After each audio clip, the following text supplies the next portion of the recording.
This is WEBurlesque. This is your host, Victor Devon. This is a podcast where we speak to nightlife professionals, whether they be burlesque performers, drag queens, cabaret performers, singers, dancers, all that jazz. You will hear during the course of this interview with my guest today jingling, and that is because we are in Central Jersey at the home of one of my guests, Triple J. He has two cats here, Misty and Neville, and they are insistent on being part of this recording, and we're just going to let it happen. We are also joined by Cherry Valentine. Both of these performers are core members of the Cosplay Burlesque Performing Arts Troupe. I have a cat in my lap. Hello. And we're going to talk about Nerdlesque. We're going to talk about cosplay. We're going to talk about what it's like being part of the convention circuit and then moving into essentially the bar circuit, which is not unfamiliar to a white elephant experience. So thank you for being here, Cherry Valentine, Triple J. Thank you for having us. Super excited. I have a cat in my bag of tricks. This is a little tiny cat, so we might as well talk about the cat in the room really quickly. This is Neville Longbottom. This is the cat right here. Yes, that is Neville Longbottom. Named appropriately after the Harry Potter character. Yes. He's a little bit of a scotch. He is. Well, Esmeralda said, "Hey, should I name him Snape or Draco?" And I was like, "Well, those are both horrible choices." But what about Neville Longbottom? And then she agreed to The that. true hero of the Harry Potter experience. Absolutely. Neville Longbottom the cat is, in fact, my boyfriend Ish. We are kind of on a break. Oh. But I've claimed him as my boyfriend. He's like 11 weeks old, so that's a little bit weird. But cat ages are different. Yeah, Yes, it is. It's different with cat. And then we he's have currently fighting with Misty. Misty Furiosa? Furiosa. Furiosa, Because naturally. we have honey in this house. This is a bit of a fandom household. Right now we are in Central Jersey, which is the home of Triple J and his fiancée Esmeralda May, who are both performers, frequent performers with White Elephant Burlesque as well.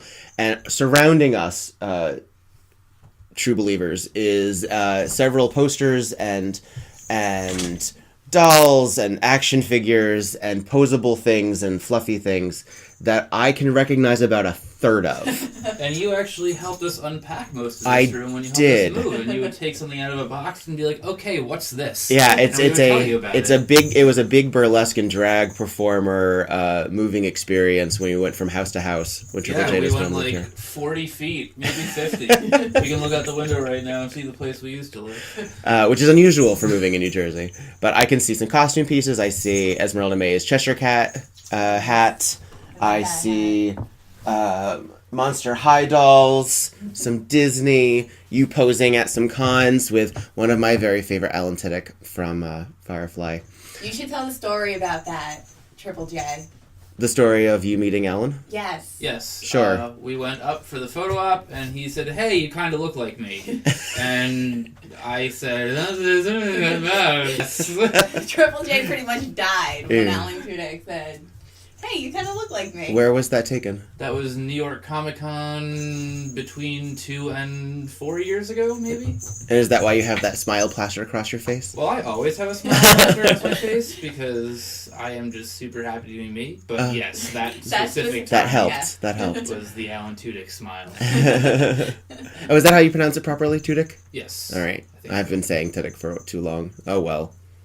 Forgive me. Lots of commentary. So. I will be full admission here. I am speaking to two Nerdlesque and nerd folk, and I've learned that fandom, and I recently spoke to Anya Keister about this, that fandom is so subjective that you can really be super into sci-fi, but that doesn't mean you're into all sci-fi. You something resonates with you. That's why there's sort of like the Wars versus Trek. But then again, you also have the Doctor Who's, then you have the Alien franchise, once you get into movies, then it gets even bigger.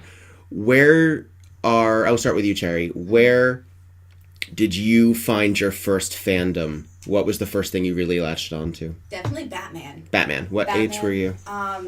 I mean, I had the original Tim Burton movie when I was younger. Okay. And used to watch it all the time. Used to play pretend as Vicky Vale.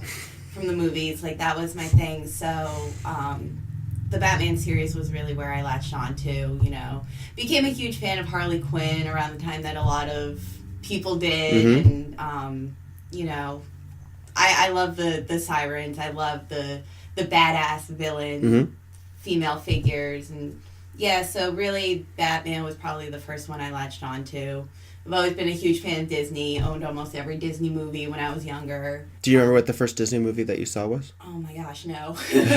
I know that The Little Mermaid was my mom's favorite. Okay. So. Well, that would have been 89. That would have been around the same time as Batman itself. Yeah. So and these around. They were all the year that I was born. I was born in 1989. Okay. So. No judgment. This is not. This is a judgment-free zone for how old people are, because I have also learned that a lot of burlesquers hesitate to discuss their ages. What's interesting, I find really fascinating, is that the older crowd is far more comfortable talking that they're in their 40s or that they're approaching 50 or that they're in their 50s. And it's the younger crowd that are like, yeah, I'm still like 23. And I find that pretty interesting, that it almost feels that some performers feel they're almost too young for burlesque, possibly because there's sort of an assumed sophistication that comes with burlesque, or that you don't know what you're talking about, or that you want to feel that you're part of the collective or what have you. But yeah, non-judgment in terms of age. That's actually interesting, because sometimes I feel like I'm even getting too old in a way. But it happens. I think it's because the convention scene is a lot younger. So with the Nerdlesque, with going to conventions, the references get younger every day. Yeah. I mean, if we're going to talk about, even with Batman, you're going to have people who are going to be, if they're performers or just anybody where Batman resonated with them, they're going to have the Adam West series, they're going to have the comics, they're going to have the Tim Burton films, they're going to have the Schumacher films, they're going to have they're going to have the reimaginings with Batman Begins and Dark Knight. They're going to have, for me, Batman resonated with me as a child, as a youth, as it were, partially because of the Tim Burton films. Batman Returns was a big thing for me, because that also came out when I was starting to watch a lot of A Current Affair and Access Hollywood, and there was another one that was very much like that I can't think of. But they would show like the behind the scenes. Yeah. So it was the beginning of like seeing like how movies were made, and then there would be like a year's worth. Now that's not so uncommon. We see like promo pics and almost posters ready for and trailers years in advance practically. Yeah. But at the time, you sort of got hyped. I remember quoting Batman Returns and Catwoman specifically. I was very specific 8-year-old, I'm just gonna say, before really knowing that it was gonna be like a blockbuster hit, that like other people were gonna care about it. Yeah. So, and I got into Dick Tracy around the same time, which is similar, has a similar rogues gallery, the same idea. Batman really is just as a detective in a mask. Triple J, what fandom do you recall being first into? The first one I can really recall being into was Power Rangers. Okay. And that was probably because I was 7 or 8 at the time when it was just Power Rangers. It wasn't... What year were you? 87? You're 87. 30. So it was just Power Rangers. It wasn't Power Rangers, Aqua, Hunger Squad. No, I heard old school with Rita Repulsa. Oh yeah. It was crazy. And I remember VR Troopers was on at the same time. And I actually liked that better, but nobody else did. So I never really got to dive into that. I don't know VR Troopers. I don't know anything about it other than I liked it better than Power Rangers, but it obviously didn't really go anywhere. So I don't ever hear about it anymore. You're only slightly younger than I am. I'm 34, but I had Disney Adventures magazine as a child. As an adolescent. Yeah. It was this small trade paperback. It was like the size of like old Jughead comics. And you would get it at the supermarket or what have you. I know what you're talking about. Yeah. And they would have like a heartthrob or a celebrity or like a younger person, whether it be Joey Lawrence from Blossom, and they would have them with like, I don't know, like Daisy Duck. They would pose them supposedly with a character from Disney. Okay. And I remember when Power Rangers came out, it was very controversial because Disney couldn't ignore the fact that it existed, but it was very much a, do we want to say that Power Rangers is cool? So I remember this whole, like, quiz in one of the issues about whether or not you thought Power Rangers was cool or not, and that both was okay, because they both had to be okay. I remember Power Rangers. I wasn't allowed to watch Power Rangers because my mom said it was too violent. But Okay. I remember loving it. Well, and, like, pretending and sneaking.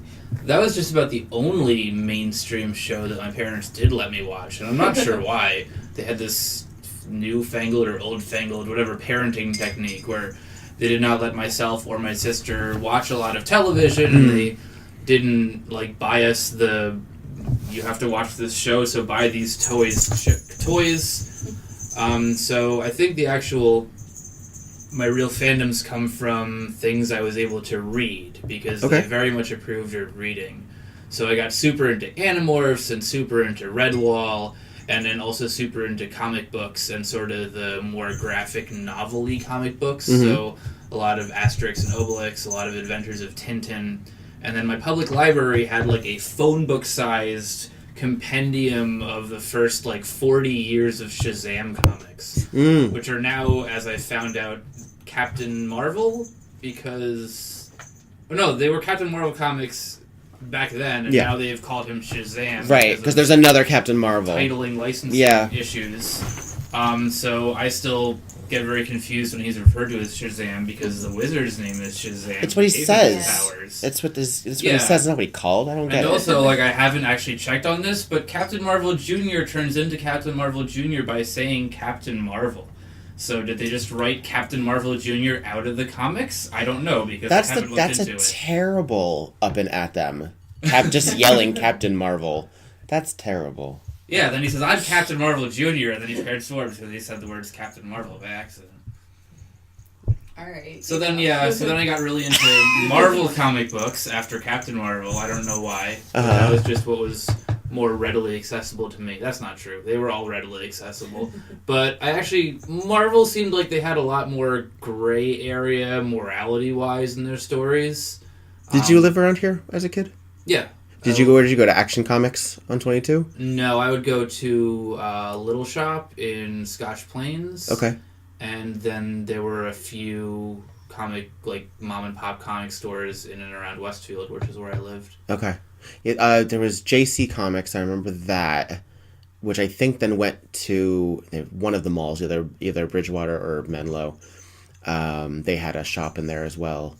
I was into comics to a degree,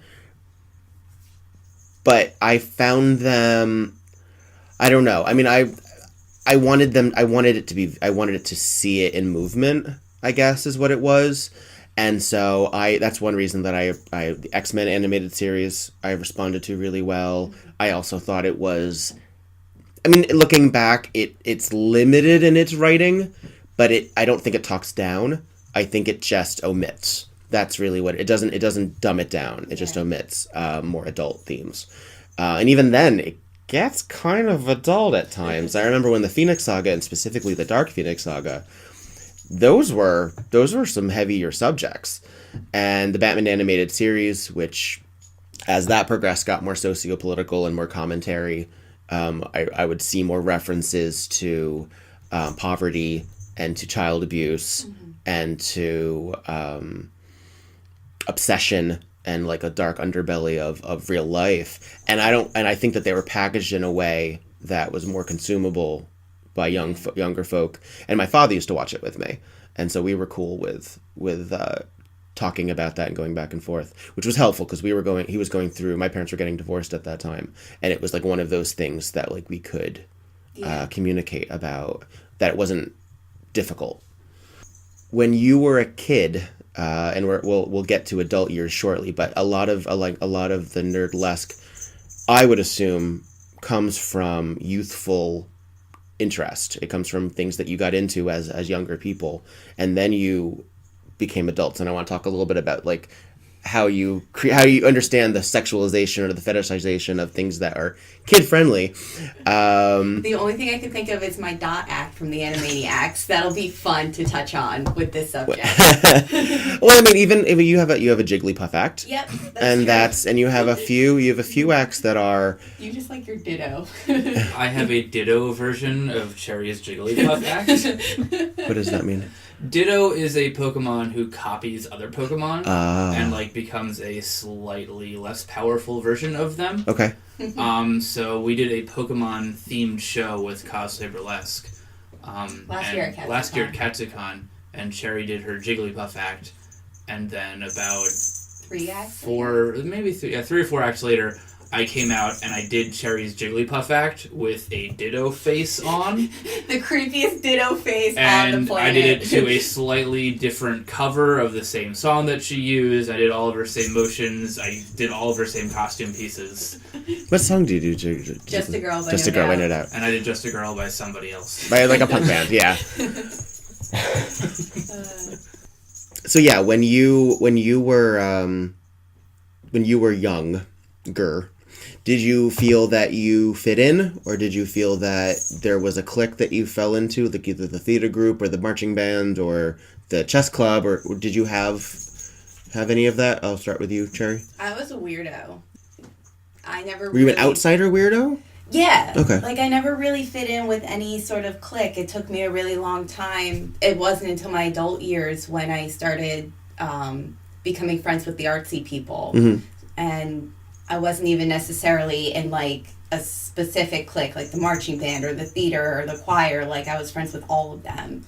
And kind of... A floater. Yeah, kind of just a floater through the art kids. But before that, I really don't come from a very artsy, creative family. Mm-hmm.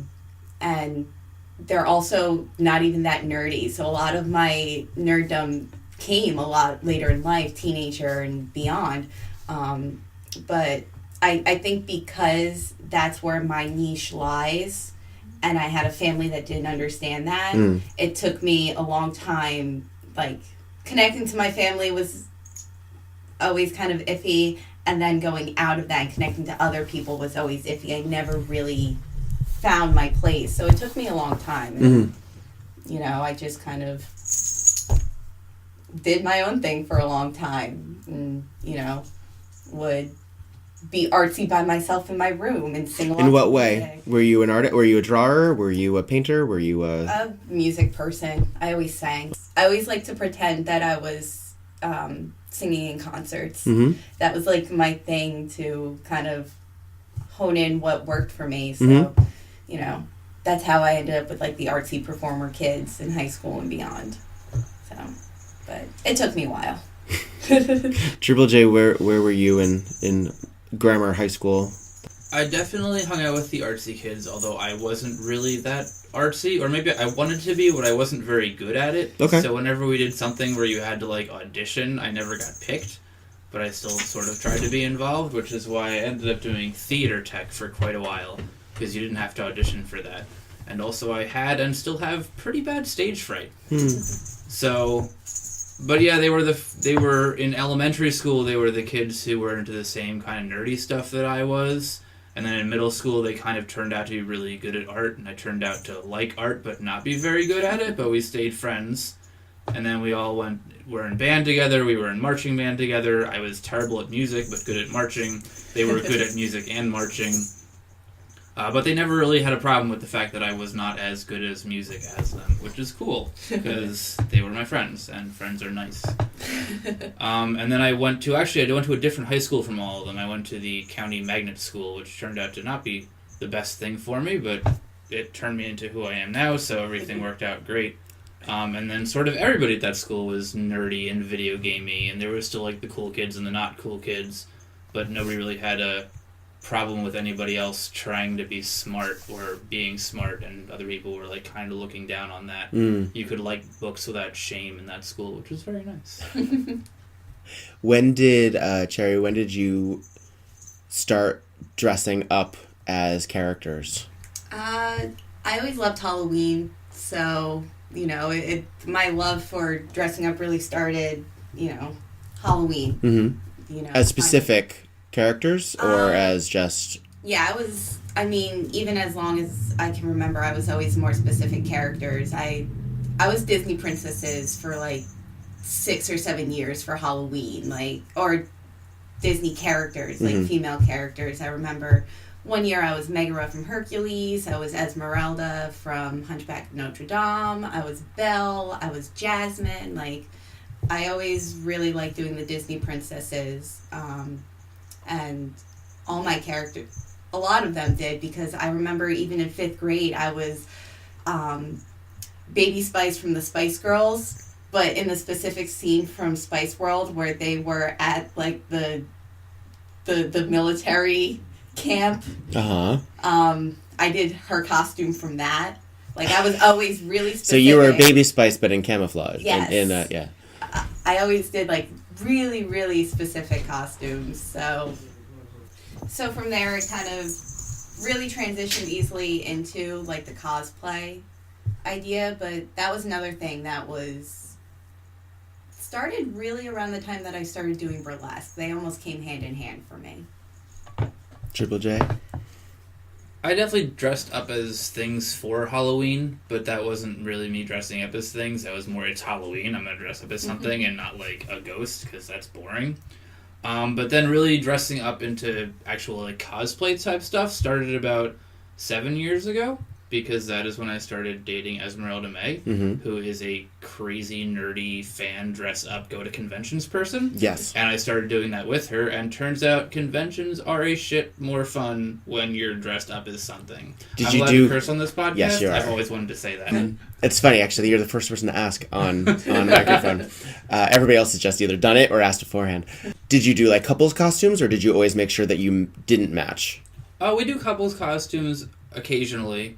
She keeps wanting to do them, and they're all a lot more intricate than I want to put the time into. But we have done some. But a lot of the time I just do things that I'm a big fan of and that she's not necessarily such a large fan of. What are some of the examples of costumes that you would wear?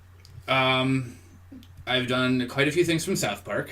I've done Mint-Berry Crunch. I was thinking about your butters with your huge Paris Hilton. 2 years ago at KatsuCon, I decided to dress up as Butters as Mr. Biggles when he puts on a bear outfit and Paris Hilton decides to adopt him.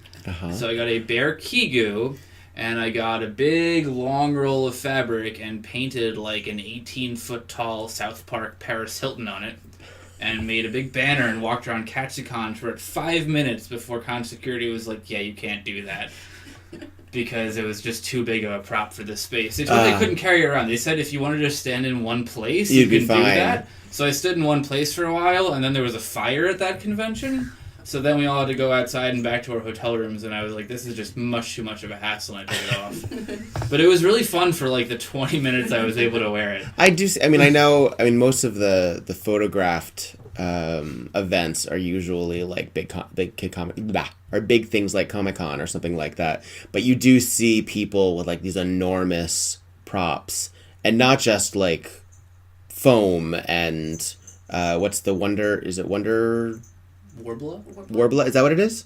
It is. It's the metal thing, right? It's the armory. It's hard, but it's also you can form it to what you need to be. What is it? Warbler? Warbler is a brand name. It's thermoplastic. It's just you can heat it and then it mold it, and then it gets hard again, and you can still reheat it and mold it, and it's easy to paint and cover and all that stuff. Is it relatively light? It's relatively light. Okay. So you see a lot of that in things I still can't imagine committing to 8 hours of walking around, because that's also how I view sort of Comic-Con as being, or something like that, is it's a lot of walking around, yes, looking at vendors, yes, maybe meeting people of relative fame or pop culture notability, but also to be seen and to be seen by others is really what I get a lot of. That's what I assume a lot of it is. Oh yeah, you put in hours and days and weeks of making this costume, and you don't want to wear it for 5 minutes. You want to wear it as much as you can so people can come and be like, oh my god, you're so good, how did you do that? And then you just feel nice, warm, and fuzzy inside. Yeah, it's a little more than just being seen. It's also connecting and interacting. It's a good conversation piece. Yeah, and finding people within, the same fandom that like the same characters, and actually being able to kind of connect with them in that way. What was the first convention that you went to? Manga Next 2012 was mine. And were you already performing at that point, or were you? I kittened for Cosplay Burlesque for that show. And Cosplay Burlesque began, I want to say, in 09. 07. 07? Is it that early? 07 was their first show at Anime Next. Okay. That would have been June or July? June, okay. Yeah, they actually started the same month I graduated high school. Yeah, we beat them by a little. Yeah. I knew Halloween, who is the evil genius behind a lot of Cosplay Burlesque's convention shows and behind all of them. Well, but also I know that a lot of the acts are individually created. Yeah. And that I know that the group numbers are individually choreographed. I know Esmeralda May does a lot of that as well. Right. And that Triple J you take over a lot when it's the sort of the men in the men roles, although not necessarily always. But Halloween, we didn't know each other for years, and we were working around each other. We were at different conventions because I was doing the proto-steampunk, semi-Victorian, pseudo-Renaissance fair Jersey conventions.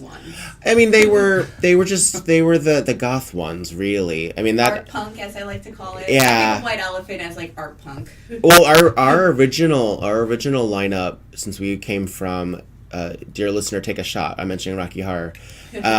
Since we came from Rocky Horror, we had a sort of goth sensibility, but a hot topic goth sensibility, which is it's pre-Avril Lavigne. By a little. But it's also pre-Evanescence by a little. But it's by no means Megadeth. Like it's by no it's light. It's neon. It's not doom and gloom. Yeah. It's streaky eyeliner, but it's not necessarily Ministry. Like it's not So I mean, if I knew about it at the time, would have been everything that I was about in high school. It's so funny. Like it wasn't an aesthetic that was intentional, and I know a lot of people when they start burlesque, they immediately go to feathers and corsets and the sequin gown and the headdress, because a lot of burlesque, when you search for it, that's going to be one of the first things that you see. Yeah. And we were very upfront about our budget. And I mean, part of the joke of White Elephant, or at least the reference, is that White Elephant as a term is you throw your money at something and it's not necessarily going to give the money back. Yeah. You don't necessarily have it. Hello, Kat. I didn't expect you. But we also, since we came from Rocky Horror and we were dressing like that anyway, we went with pleather. We went with gauntlets. We went with striped stockings, and a lot of that informed my personal style, which wasn't that different from Weimar or post European vaudeville anyway. Yeah. So it's interesting to sort of blend it. Mm-hmm. We're going to take a little break. When we get back, we're going to talk about Nerdlesque and how y'all fall into it and what you think of it, spanning from when you first started to what it has become today, because it's become a giant. Even within the 5 years that I've done it. Absolutely.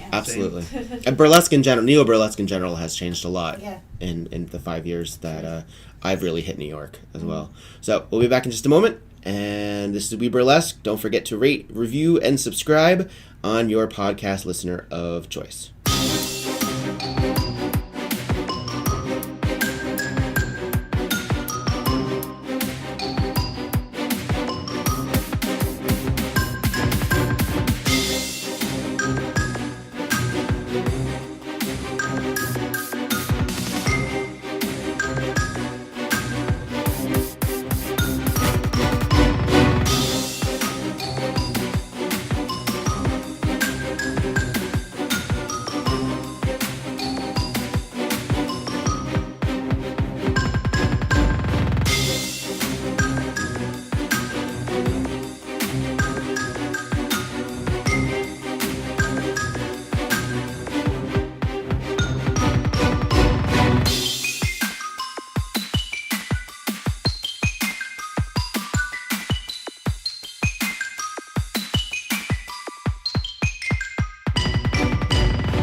Hi, my name is Matt, aka Stormageddon, and I'm the host of Crash Chords Autographs, which is a bi-weekly podcast in which I interview entertainers all over New York and more, from musicians to magicians to comedians to burlesque performers and anything you can really think of. Anyone who's willing to talk, I've had them on my show.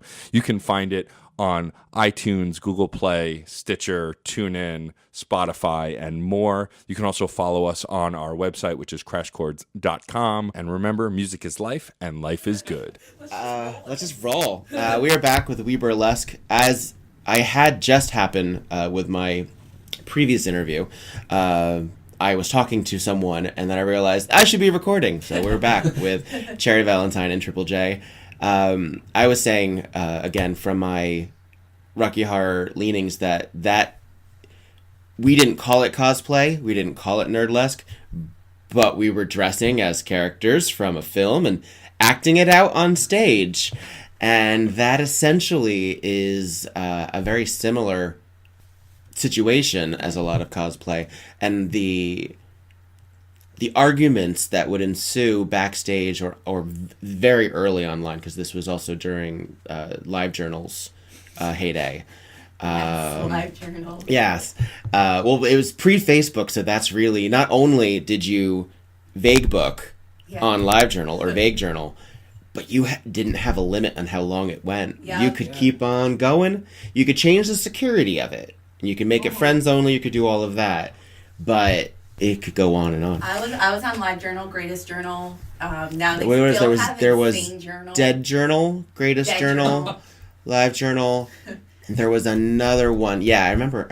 I had a couple of them. I was just on Zanga. I had Zanga. There was Zanga. Yes, I think that's the one I was thinking of. Yeah. Yeah. There was another one too. I can't remember what the name of it was, but it was a completely different format, but still a journal site. I mean, it's all pre WordPress, pre blogging or pre. It's all blogging. It's all blogging, really. But it was organized in a way that it felt more personal, so it made us feel that we could say anything without repercussions, and I'm sure contributed to a lot of angst. But I know that there was a lot of discussions backstage and online about how seriously you take the costume making, how seriously you take the recreation of the look. And what was frustrating for me at that time was because I came from not necessarily an acting discipline, because while I had experience in it, I hadn't yet taken formal classes or had formal training yet. But since I was coming from that mindset as play these characters, I know it's Rocky Horror. I know it's, spoiler alert, aliens from outer space dressing in lingerie, seducing the straight-laced couple who are in 1975 but feel like they're in 1950. It's a movie about intergalactic sexual revolution. Fine. I understand on the surface that may sound ridiculous, but it's by no means more ridiculous than most superhero movies or most fandom movies that, I mean, if you really want to discuss the plot line of Fury Road, you're going to have people go, really? And that was nominated for a fucking Oscar. So when we get into that, you really boil down creativity and then judgment on creativity, because your output, it can't just be the look if you're moving. In Rocky, we were competing with a screen 3 times our size. Yeah. We wanted people to look at us. I don't want to just be Tim Curry. I mean, I want to be Tim Curry, but I also want to be my version of that character. Yeah. So it's a weird combination of cosplay and live theater. Mm-hmm. When you're doing nerdlesque or when you're doing a convention, you're not only taking on a look of a character, but you're writing fan fiction with your body, and your audience, you're going to have some people who probably want to see an exact replica of what, because that's what they want. Mm-hmm. They want to see not only just look, but they want to see characterization. They want to see movement and eye rolls and expressions, whatever that is. And then there's some people who want to see you take it somewhere else and make a sequel or make an alternate universe version of it. I threw a lot at you in there, but I want to hear your comments on what I just said. I'll start with you, Triple J. Well, what we, as I speak for my troupe, generally try to do with cosplay burlesque is, rather than just take off this costume that you put on, is to, what would the character do if they were on stage taking their clothes off in front of you? I think probably the best example of that is my Gene Belcher cosplay burlesque act, which is actually the one that you took and put me into your White Elephant show. It's the first act I booked of yours. And I really thought, like, okay, what would Gene Belcher from Bob's Burgers, do if he were going to do a burlesque act?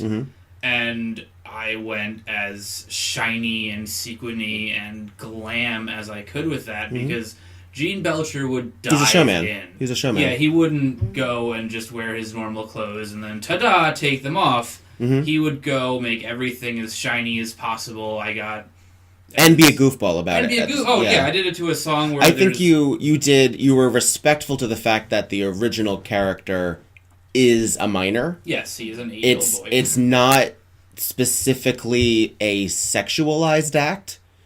I would say that you're using burlesque as more of a medium, just as if you were doing a ballet act or a tap dance as Gene Belcher. Yes. Your medium is stripping. So, okay, so when you developed that, how did you put all that together? At the time, I still do a little bit, but at the time I very actively listened to Comedy Bang Bang. And what they used to do was do comedy music in their breaks, which they don't do anymore. So there was this song that was produced by Mad Magazine tens of years ago, where it just sounded like this old jazzy club music, and then just randomly there were burp noises in it. And Gene Belcher is all about the bodily function, noises. yeah. Absolutely. And so I thought, oh my god, this song would be perfect for Gene Belcher, because the way I do a lot of my acts is I find a song that fits a character and then go from there. And so, okay, there's burp noises, but it's also very classic sounding aside from the burp noises. It's like piano rag. Yes. Kind of, yeah. So I tried to go as like flowy and glidey, and I basically made a Gene Belcher cosplay, except I used sequined fabric. So you were the cheeseburger. Yes, I did his cheeseburger. I had the sequined fabric underneath his normal like blue pants, yellow shirt. I got glittery heels that were the same color as his sneakers. And then I made his cheeseburger outfit out of, again, sequiny fabric for like the vegetables inside, and then very shiny fabric for the actual cheeseburger. And then I found these not little, actually quite big, teardrop rhinestones for the sesame seeds. And then I had a much smaller version of that on my jockstrap. So you took off the last layer of rhinestone tighty-whities, and he had a hamburger covering his naughty bits. Right. And I think that act can be appreciated by someone who has never seen an episode of Bob's Burgers. Yes. Absolutely. Because it is old school burlesque. It really is. It is, it's ridiculous, and it's funny, and your personification of a cheeseburger could be taken as what's going on, rather than I am a person in a cheeseburger suit. So it actually has room in a lot of different venues. I think that's one reason that I booked it, is because I was very resistant, especially when we started the weekly show, to have nerdlesque acts, because I was afraid of them being too esoteric, too specific, too... I don't watch Game of Thrones. I don't know how to introduce a Jon Snow act, because I'm going to say something and I don't know what it is. And I didn't also want to have someone in the audience say, I don't want to sit through 4.5 minutes. I'm going to tune out or check out mentally, or take this minute to go get a cigarette. I wanted people to be engaged automatically. I have softened with this, partially because I book good nerdlesque acts that I think I'm entertained by. And if I can be entertained by a Pokemon act when all I know of Pokemon is Psyduck And and the only reason I know Psyduck is because in high school I had a friend who used to draw him or them. And I don't know almost anything else. I mean, I know who Pikachu is, but I know they're pocket monsters and you throw them in a ball and you're supposed to collect them and people fight against each other and I think they fight each other. That's it. That's the show. Yeah. Done? Okay. All right. And again, I say this not in a judgmental way because I don't think that I'm too good for Pokemon because I like some stupid shit. But it never connected with me. Yeah. And I want to make sure, like when I had your Jigglypuff act, A, I had never seen it, but B, it came very highly recommended, and C, we are in a point in pop culture where Pokemon is still relevant. Yeah. I was shocked and I was happy. I don't know who that is per se. I mean, I know the gist of it. Yeah. But the fact that you're a pink blob of cream. it's sort of puffy and you do it to Just a Girl by No Doubt. I'm entertained by that. And that's really what I want to be. And I think entertainment can be sad and happy and informational and all of these things. And a lot of times, I was recently listening to Stormageddon's podcast. He does two, but one of them specifically is called Crash Chords Autographs, where he talks to a bunch of folk, and he was talking to Nasty Canasta, who is the official Nerdlesque Festival Queen of Nerdlesque. She was the inaugural honoree for that. She was talking about how, as a Nerdlesque performer, there's still so many things that she's not into or that she doesn't know or she hasn't gotten to. And she, as a producer or as a host where they see all of this stuff, especially at a festival where she didn't book them, she's now looking at other people's Nerdlesque and saying, I want to read that book now. Or I want to see that movie. Or I don't know what that was. It was too referential to what the medium was and I checked out. Like it's not, you need to have a balance there. Yeah. And for a con, how do you decide, and I know that a lot of that's based on what your themes are, how do you decide, well, I'm going to do a show, and in that show, it's going to have acts, and they're going to include Sailor Moon, Mortal Kombat, Batman, I struggle to think of another one. What's the act where Esmeralda plays a butler? Black Butler. So there you go. I was like, that actually came to mind, and I'm like, too easy. And then I forget most of these are translated, and that's why it's too easy. How do you know who in the audience is going to get what? Or do you just throw things at a wall and know that at least a bunch will stick?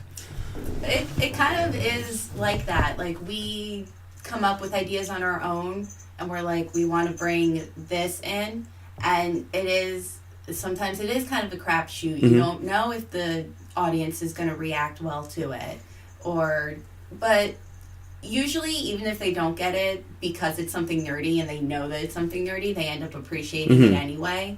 But I think that we do end up getting crowds who might end up maybe checking out a little bit during your act just because they don't get it. I don't know, Yeah, but a lot of the time, I mean, I don't know how many people specifically know what the base for my act is, and I'm speaking as anybody, but then you also have the host come up and they say, our next act is from the anime Yu Yu Hakusho, and you just hear the crowd roar. Yeah. You're like, okay. All right, good. A lot of these people are going to love this, and then for those people who don't know, I'm going to try to get them interested. Yeah, I know that Holly really wants to book more anime because we do more anime conventions. She does try to make sure that most of the acts are anime. But, I mean, she'll accept anything as long as it's nerdy and it's cosplay and, you know, it's something that the crowd could react to. Do you think there's a difference between cosplay burlesque, lowercase, not the brand, not the troupe? Yeah. Do you think there's a difference between burlesque that is cosplay and nerdlesque? A little bit. I think that cosplay burlesque, you know, lowercase and uppercase within our troupe is really trying to be the character, like really trying to get into the character, whereas Nerdlesque is a little more of an umbrella term, and it could be an act that's just based on the character or based on the series. But maybe puts it in a different perspective. Yeah, but... Do you feel that you have cosplay acts and Nerdlesque acts? Yeah. Okay. Can you give me a couple examples of what... A cosplay act... Well, Jigglypuff, for example. Is that a cosplay act or is that a Nerdlesque act? I'm trying to think. I mean, I know you're doing it at cosplay events. Yeah. But that wouldn't necessarily matter. Again, if it's a blend. Yeah, I guess Jigglypuff would be more of a blend of both. Like, a specific cosplay act that I do is probably Panty from Panty and Stocking with Garter Belt, which is an anime. Okay. And that's very much character-based. Okay.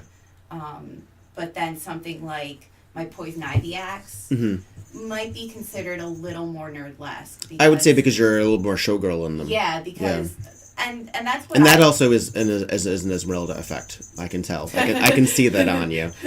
I mean, I really like the idea of combining, like, making classic burlesque out of Nerdlesque. Yes. Because I do it with Poison Ivy, and I've been trying to develop Rowena from Supernatural, Crowley's mom. Okay. She's in the later series. That act ends up coming across very classic. But I'm still in cosplay as a character. So I personally like doing that because a lot of the rest of the troupe does the cosplay aspect. Triple J? I think almost all of my acts are just cosplay more than they would be Nerdlesque.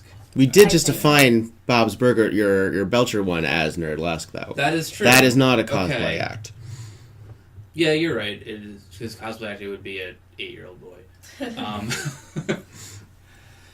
Like, your Spider-Man act is definitely cosplay. My Spider-Man act is definitely cosplay. I do Spider-Man 2 #selfie, where he's going up and taking pictures of himself with a camera that he sets up. I'm racking my brain. I really can't think of any of my acts that would be the same if I did them in another costume. Right. That's true. Okay, that's actually a really interesting way of putting it, is that if a Nerdlesque act, if you were to adjust it, if it would be the same act versus a cosplay act where you need to be in if it is more replicant related. Yeah. I mean, I think that cosplay burlesque does fit under the umbrella of Nerdlesque, but it's like Nerdlesque is not necessarily cosplay. It's like a square and a rectangle situation. Yeah. And I'm not even sure which is the rectangle and which is the square. Yeah.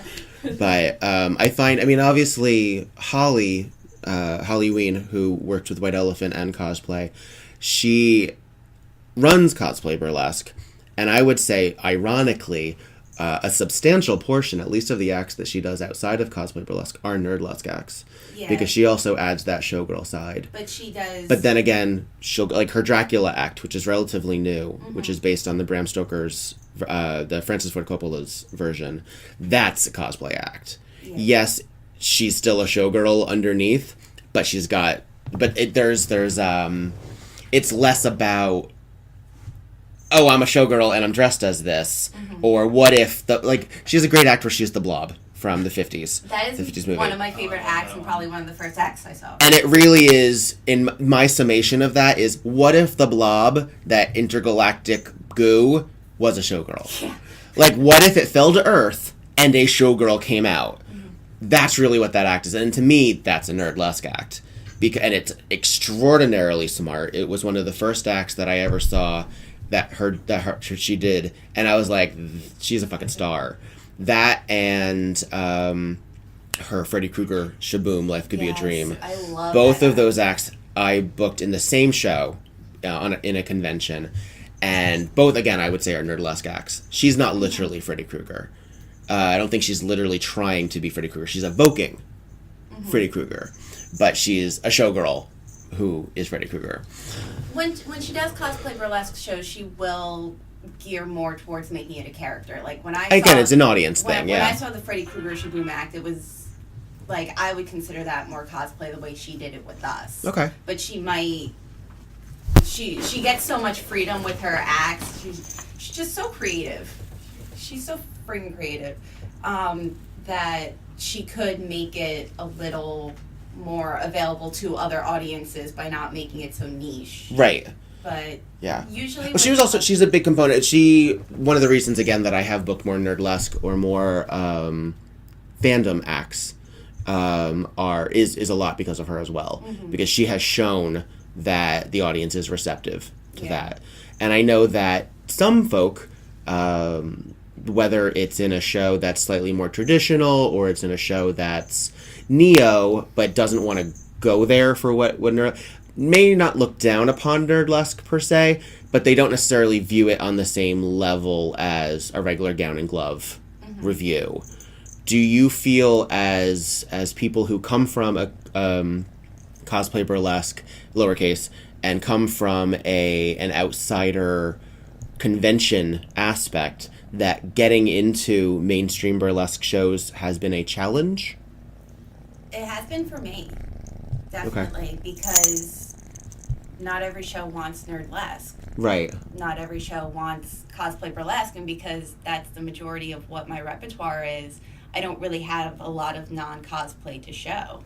Have you felt inspired to create more non-cosplay ones? Absolutely. Okay. And is that mostly because you want the work, or is it also because you're now having an experience to explore that in yourself? Both. Okay. Both.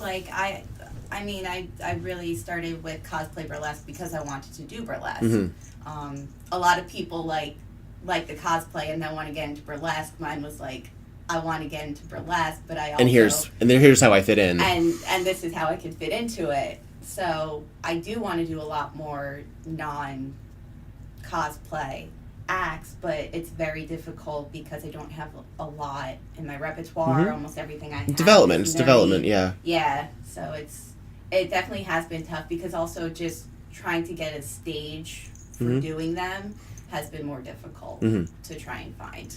That's why most of the time when I come up to White Elephant, I'm like, I have this new act, and that's because I know that. And I appreciate that. I appreciate that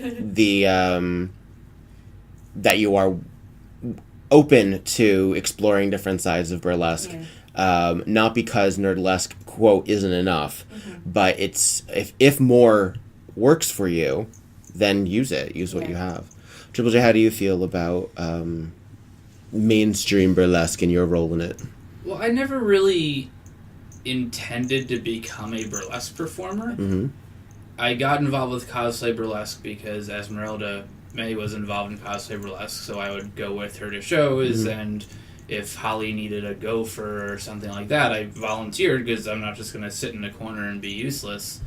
And then they needed a kitten one time, and they needed a host one time, and I was there, and I just sort of fell backwards into just being on stage. And then you booked me, and Matt Knife booked me, and I pitched myself for a few other Nerdlesque shows. You've done D20? I did D20, I did Metropolis, but I never really... I never intended to actually end up like this. And I've done a few... Yeah, it's turned into something that I never really tried to make happen. Uh-huh. I know I've done a few non-Nerdlesque things for you at White Elephant, but it's not really something that I find as enjoyable. I think I enjoy doing the Nerdlesque stuff a lot more, so it's not something that I work on all that often. So unless I have something that really strikes me like, oh, I really want to do this in this song with a coat and tails on it, even, well, I would assume not necessarily coat and tails, but I would assume that as a Nerdlesquer or as someone who is developing acts for characters, you almost have to come up with a character first, or at the very least have a few in mind, or you hear a song and it reminds you of a character. When you're working on a non-cosplay act or a non-Nerdlesque act, what is your process? What usually comes first?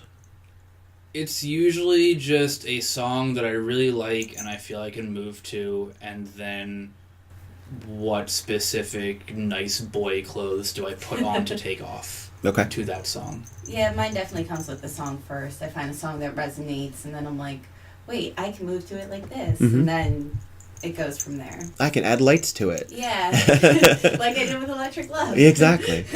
Now, Triple J, you have an act which is to a song called I Don't Care, I want to say. And it's not the Green Day song, which I always think it is because they have a song on American Idiot called I Don't Care. But it's much longer, and it's who does I Don't Care? Fall Out Boy. Fall Out Boy, thank you. Different angsty eyeliner boys.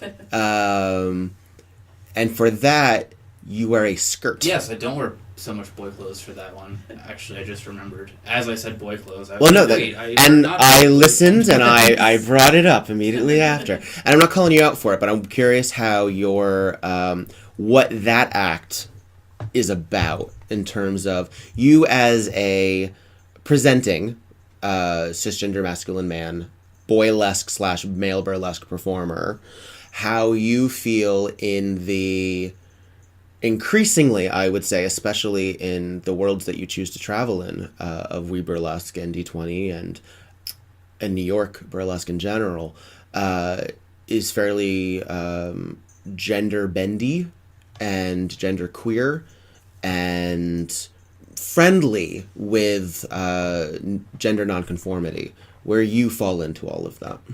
Without calling you out in terms of it's all right. I just have to sort of think for a second as to how I'm going to answer this. Well, I'm definitely fall into the cis male category. I just enjoy how women's clothing feels sometimes. Sure. I think my first-ish experience with that stuff would be when I was kittening for you at White Elephant. Mm-hmm. I said, hey, let me toss on, I guess, stockings and a garter and feel how that feels, and that always feels I like how this feels on my legs. And then, well, if I'm going to be wearing this, I can't wear like pants with it because then so then I tried putting a skirt on and that felt good too, and don't really like dresses. But yeah, so then I really like that song, and it felt like, hey, I enjoy wearing women's bottom clothes on stage. And this song kind of fits with that. Do you feel that you're learning more about yourself when you are creating acts, about who you are as a person, or do you leave yourself, this is a character on stage and that's it? More the character on stage, that's it. I don't really know. I mean, I've definitely developed as a person over the last 5 years, 7 years since I've been doing burlesque, but I don't know really how much, if any of that, came specifically because I was taking my clothes off on stage. Okay. Cherry, how did burlesque perhaps influence the way that you saw yourself or felt about yourself? I mean, definitely more confident now. What it's really done more for, it's done more for my view of the world, which I'm so thankful for. Because it's such, like, you know, a diverse community, I've really started to learn and appreciate different walks of life even more. Like, the exposure that I've really had to so many different people within, you know, the LGBT community, I probably wouldn't have otherwise. And it's just, it's been beautiful to not only be introduced to it, but learn to appreciate. Not that I wouldn't have appreciated it before. No, but it's a place to do it. Yeah, it's a place like, to have it. And even just with body types, like, sure, how my taste and what I'm attracted to has changed because I used to be, my sister always made fun of me. I used to be into skinny white boys, and now we've all been in that. We've all had that phase. Yeah, and now I can look at anybody, no matter what the body type, and see something and feel like a physical attraction to it. Like, just looking at cosplay burlesque and our wide array of the different body types and walks of life that we have, everyone in our troupe is fucking hot. But that's been the wonderful thing, is just learning to value and appreciate even more.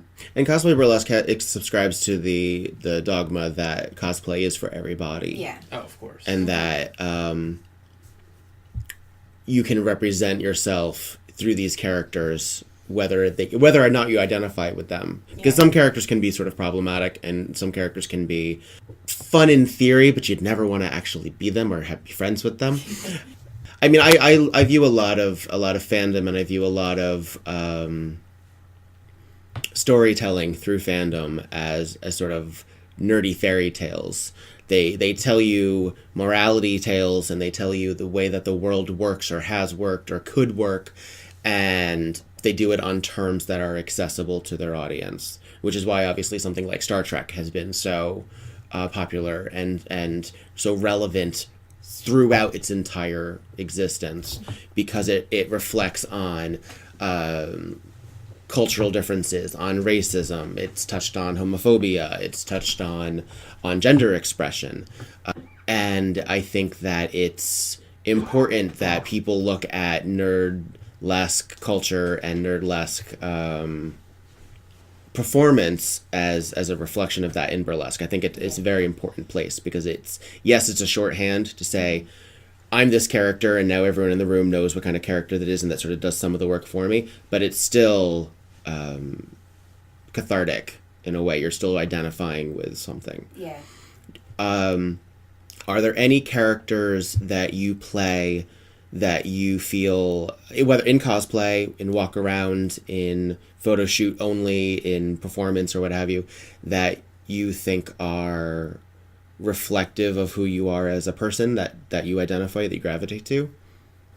I mean, Poison Ivy, that's why I'm always performing as Why her. do you identify with Poison Ivy? She's just, I love that she uses her feminine wiles to be powerful. Mm-hmm.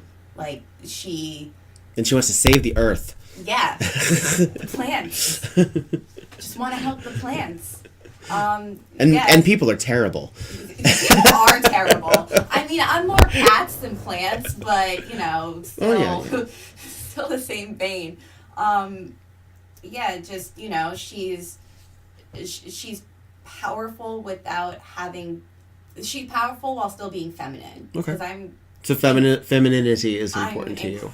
Yeah, I'm incredibly feminine. Femininity is incredibly important to me. That's why I do Jigglypuff to just a girl. I think of it almost as like a feminine anthem, and because Jigglypuff is one of the only Pokemon that the majority of them are female in gender.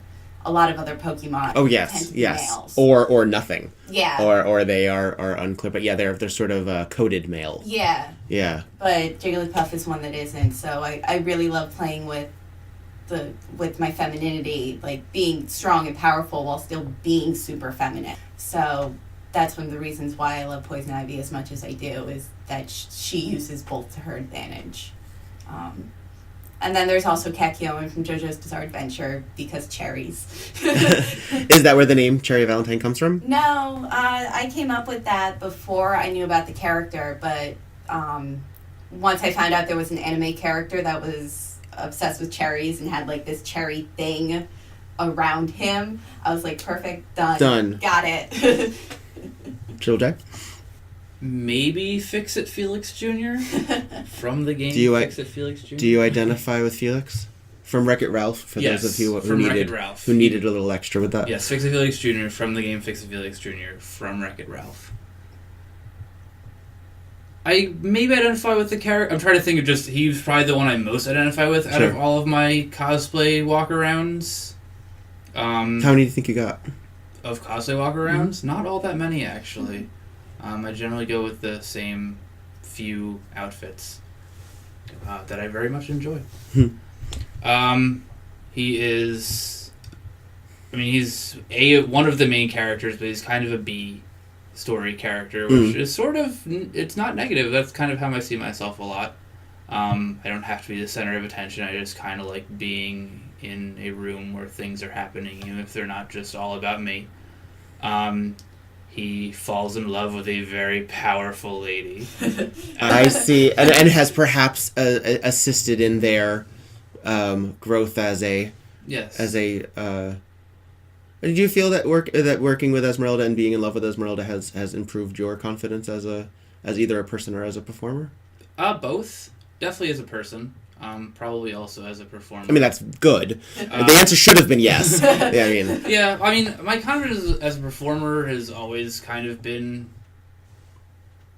weird, just because I have really bad stage fright a lot. Mm-hmm. So once I've dragged myself onto the stage, I enjoy being there, and then once I'm off, I'm like, how did I even convince myself to go on there? And then I do it again. And that's never really changed. That's always kind of in the same thought process that has gone in my head before stage, on stage, and after stage. I definitely... how did I get myself to do that has kind of decreased over time, and that has come with Esmeralda telling me how great I am, and also I know that I'm great. Confidence is key, no, people. And she's definitely made me a better person, and a more better person, and an even more better person. If that was possible. Of course.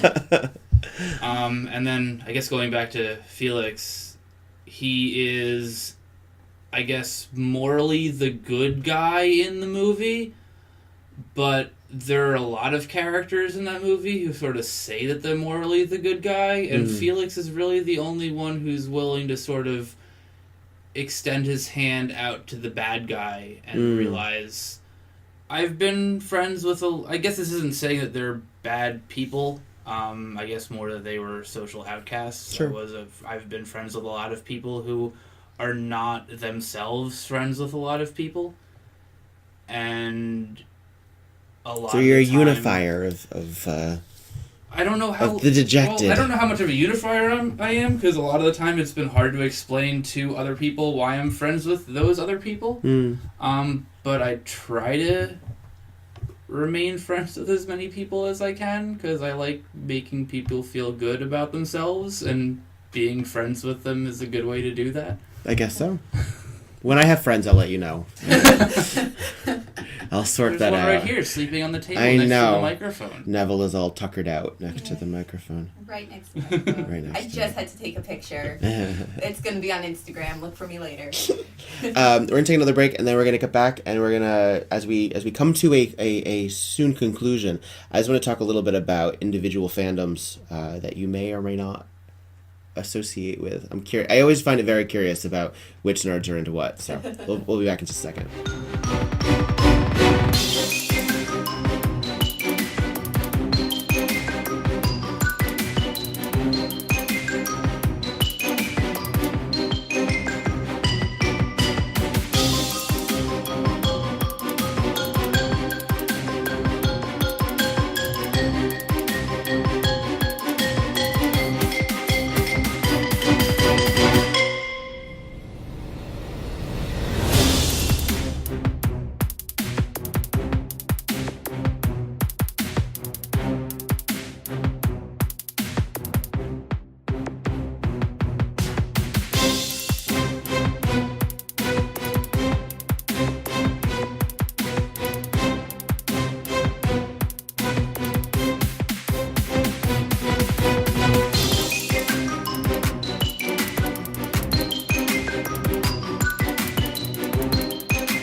WEBurlesque is back, and I'm talking to Cherry, Valentine, and Triple J. And one of the things that I could talk to you guys about is musical theater, which is a form of geekery that goes less said, I would say, than anime or superheroes or something like that. What are your favorite musical theater people and or plays? Well, my favorite musical of all time is Phantom of the Opera. Everyone's allowed to judge me. It's totally fine. It's nostalgia. It's special place. I don't think people judge you for Phantom. People judge you for Cats. Hazel people judge you for Cats. Cats. Judged me for Phantom, but then I turned around and judged her for Rent, so it was fine. Oh. If we want to go there, we can go there. I still can't listen to Rent. Still can't? Still can't. I did soundboard for a production of Rent at our community college, and I have nightmares from just how that show was. It was an experience. It just on the tech end, because our soundboard was not top of the line, so I had to... Oh, no, I was doing whiteboard, wasn't I? I have no idea. I was there doing at the time. one of the things, like I had to reprogram the board during the show because there were not enough, like, it was lights. There weren't enough scenes in it, so I had to reprogram the board during the show so we would have, like, scenes for the second half of it. Also, I want to clear things up. I don't hate Rent. I actually really love Rent. We're going to get letters, and they're all going to say, Cherry Valentine. I enjoyed Rent, and then I worked on Rent. No, I love Rent as a musical. It's just, Hazel was picking on me, so I had to pick on her. Why I don't like Rent is because there's a satellite radio station that's like musical music. They're probably the only place. And so they just have a bunch of like cast recordings, and then they just basically hit shuffle.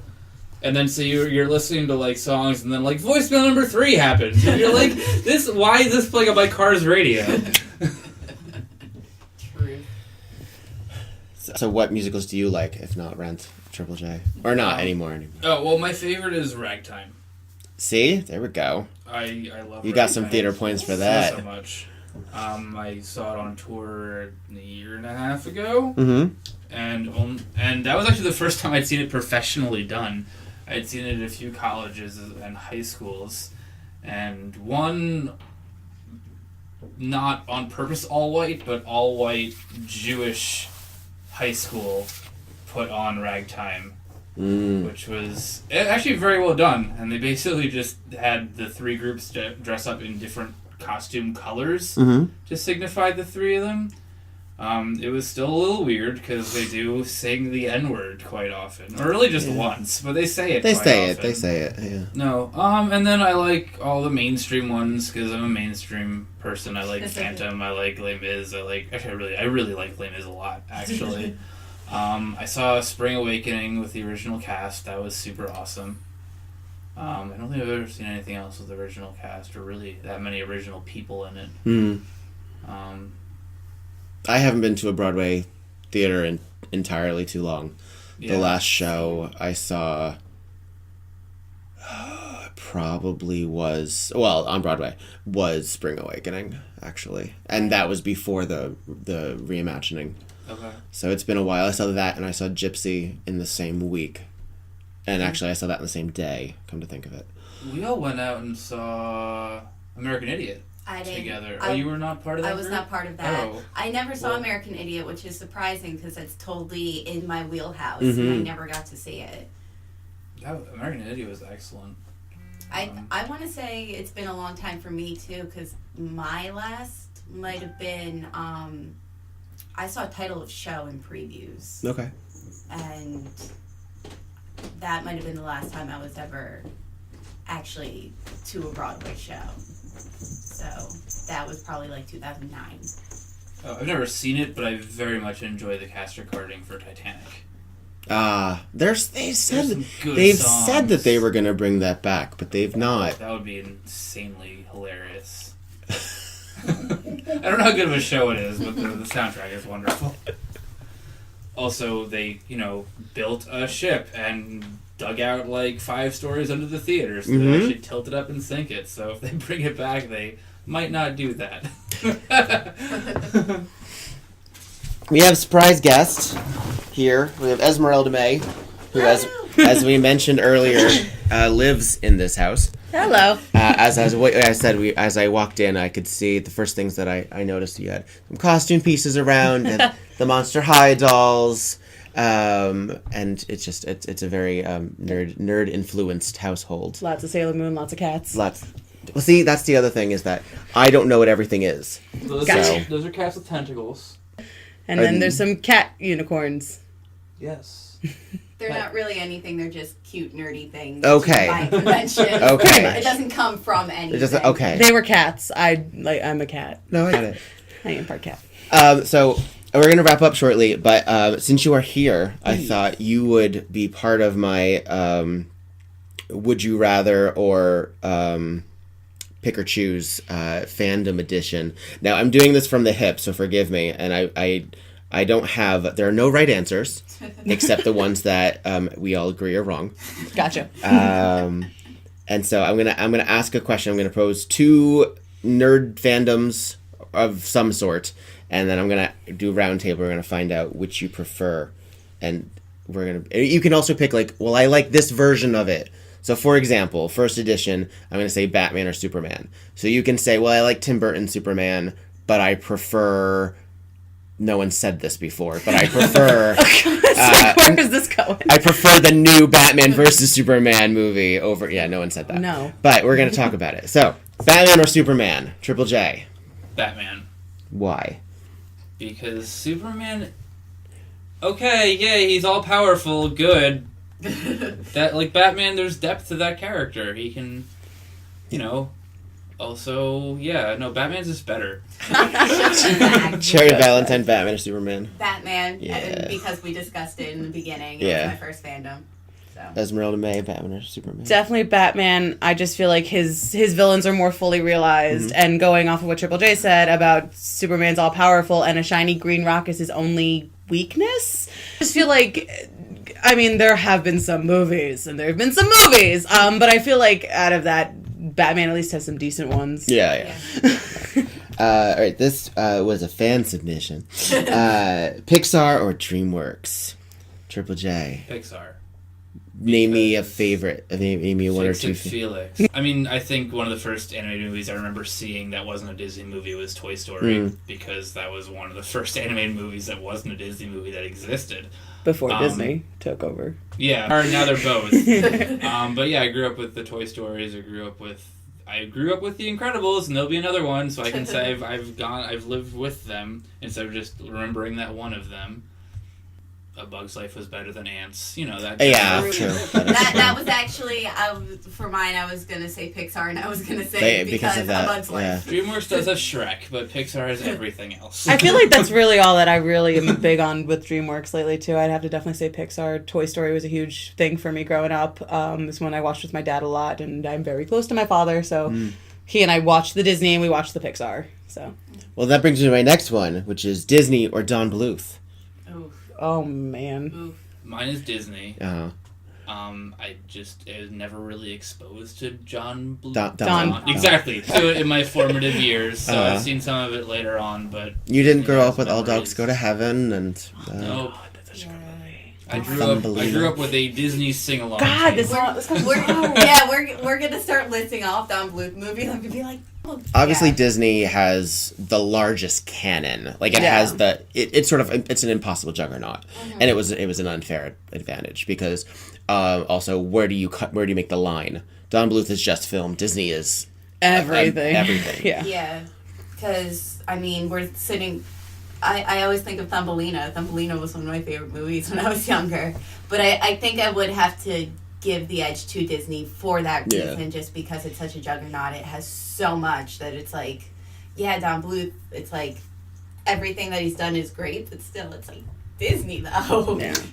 I mean, I think I'm going to have to agree with that. I mean, I love Anastasia, although now technically Anastasia's a Disney princess because Disney bought Fox. Which is weird. And it is weird. Yeah. But I love Thumbelina. There were definitely All Dogs Go to Heaven. I definitely, I think I went through 2 VHSs of that growing up, watching it.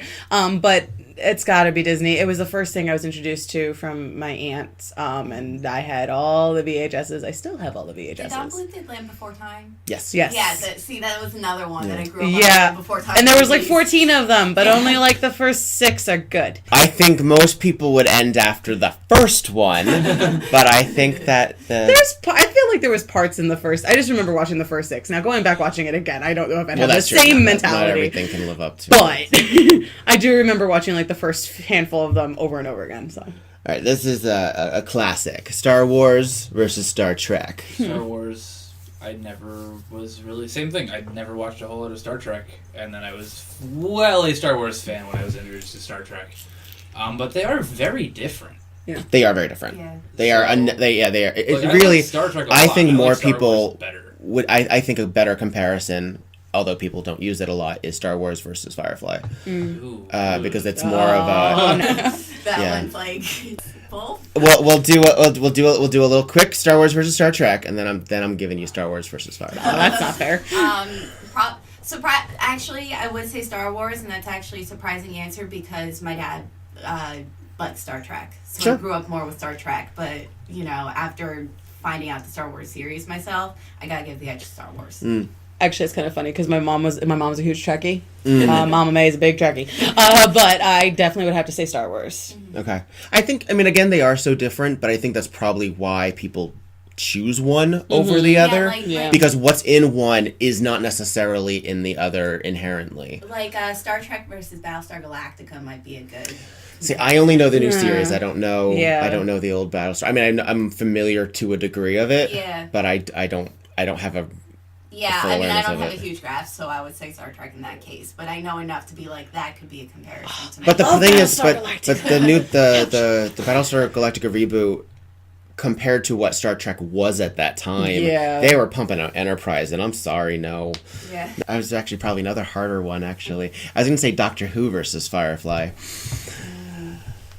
Doctor Who, and that would be for the same reason that I would have given Star Wars over Firefly, because they're both still happening. Like Firefly, it's great, and I can go back and watch it any time, but it's in there's stone. New Star Wars movies coming out. There's new Doctor Who. I mean, there's new Star Wars Extended Universe stuff happening. There's new Doctor Who stuff happening. Yeah, there are Firefly comic books, but like Firefly, I can own all of Firefly. Like, I can never own all of Star Wars, all of Doctor Who, hopefully, because they're still happening and they will hopefully continue to happen forever. And I want to keep having new things to consume. Let's see here. Buffy or Supernatural? Oh, man. I'm really a bad person to be answering these because I'm just like I'm- Supernatural because I never watched Buffy. I'm going to say Buffy. It was one of those things, and if it wasn't for Buffy, I don't think I would have ever discovered Supernatural. I really wouldn't have discovered a lot more of Joss Whedon in general. You know, like, I love Charmed because I watched Buffy. You know, so I definitely got to, just because it's really what got me into that genre of of cult classics, I'm gonna say. So I'm gonna have to honestly say Buffy, but I do love Supernatural. Also because, like, season 8 was until like recently has been kind of Of Supernatural? of Supernatural. It was like season 6 to like season 9 or 10 was awful. And then of Supernatural. I know way too much about Supernatural at this point because we're on season 11 of watching it on the TNT reruns. When they do 6 episodes a day. With my dad and I. We're about to go back to season 1 right now, and it's going to be our 5th go through. So I almost want to give the edge to Supernatural because of that. Like, I watched Buffy, and I that's love still Buffy. on, right? Isn't that still happening? It is still, Yeah. for some reason. And they're going to go to a season 14. I thought they I should love have it, ended at but- 13. I love it. I love that the characters are so, like, and the actors are so into it, and I love that they have their, like, niche. Where do you go from here with the storyline? Well, to be fair, we thought that like 7 seasons ago. Yeah, like the apocalypse happens, and where do you go from there? Oh, we're just going to create bigger problems, and now all of a sudden we're going darkness versus... Yeah, I've never seen an episode of Supernatural. I have a Tumblr account, so obviously I know something about it. But I just never have adjusted to My dad. dedicating the time. It is a lot of time at this point. Especially at the, yeah. Like, And I feel like if you joined on it the train a while ago, like, it's different than... I probably would know when to The only stop. reason I was able to is my dad had his stroke. He's retired now, and he can't really do much all day, so all he does is sit and watch TV. It's the only thing on TV during the day. So he's gotten into it. That's fair. So I have two. All right. So okay, so the would you rather is sort of difficult. So I understand that. So I'm just going to name a few things, and you're going to tell me either a favorite thing or that you just don't like it or anything like that. We'll but a little quick. All right. Favorite video game. Oh, you said quick. The Super Smash Bros. Franchise. Super Smash Brothers franchise. Yes, all of the Super Smash. All of them. games. Okay, all right. I'll allow all of them. Mortal Kombat series. Okay. Final Fantasy X too. And Spyro, if we're going classic. Favorite sitcom. Classic or current? I'll accept either. I don't have TV. Community. Community. Okay. How I Met Your Mother. Oh, and Scrubs. I'm gonna say Friends. Okay. Favorite Avenger? Wait, Marvel Cinematic Universe or comic book? Either. Scroll. Oh, decent. The love of my life, Captain America. Can I get two? Yeah, sure. Marvel Cinematic Universe, Thor. Comic book wise and storyline, Scarlet Witch. Okay. Favorite Pokemon? What it? God, I should pass. Come back to me on this Okay. one. Jigglypuff. I'll take a top 5 if you really need. If you really need to. There are no rules. It's a podcast. Cherries was easy. Vulpix. Okay. Not for like as in my party when I'm playing the games. That's but just, fine. She's sassy. Oddish. Favorite mutant in X-Men? You don't know the answer to this? I know the posters answer to this. everywhere. To Anyway. this. Fine, Kitty Pryde. Duh. All right. Favorite X-Men who's not Kitty Pryde. See, that's my reaction. All right, I'll take a hero and a villain. Actually, so Shadowcat, hero. Shadowcat hero. I mean, Wolverine's kind of both. Which is Anti-hero. I'll take an anti-hero. definitely that. Phantom X. Cherry Valentine. Mine's probably Jean Grey / Phoenix / Dr. Phoenix. As your favorite? Yeah. Oh. What are you trying to tell me? This was we Esmeralda missed it earlier. We said this was a non-judgment zone. I'll keep my comments to myself. Favorite X-Men, definitely Rogue. I really feel like more Mystique or Magneto for the like anti-hero because Yeah. I appreciate That's the the arcs thing, where is they've gone back and forward. X-Men, I know we call them villains, but really what it is they're almost all anti-heroes. Yeah. With the exception of the henchmen. Favorite member of the Justice League America? No one. Yeah. I'm just kidding. I'll give an answer. Is Hawkman in there? Hawkman's in there. Yeah, he has wings and a hammer. You know, Batman is in JLA, you know I'm that, just- right? I'm not really a big DC fanboy, so. Did you see any? Have you seen all of any and all of the DC films? With like, did you see Wonder Woman? Did you see? Not really the new ones. Okay. I think I saw Wonder Woman. We saw Wonder Woman. I was watching it sort of while I was doing something else on our TV. I actually didn't hate it, and I thought I would because I never liked Wonder Woman in the comics. Mm. Because again, a man cannot write for a woman if she's the way they did. They did it awful, and I didn't like it. But I liked the movie. I thought they did a good job of almost humanizing her to the point where I wanted to root for her. So I guess in that sense, I can't say I like Wonder Woman. I can't. I tried. The Christopher Nolan Batman movies were good. I guess Shazam, who I still feel dirty calling him that. Because he's Captain Marvel. Yeah. I mean, probably Batman. Probably Batman. Batman done. just to be different. I'll say the Flash. Oh yeah. Favorite tabletop game? Settlers of Catan. I was gonna say Settlers of Catan, but like nobody will play it with me. Because you're too good at it. That's not true. I do like that game. Oh, there are so many. Yeah, let's go Settlers of Catan or Carcassonne. I don't know. I never really played a lot of tabletop. The Cones of Dunshire. Anything in the Parker Brothers universe, I'll take.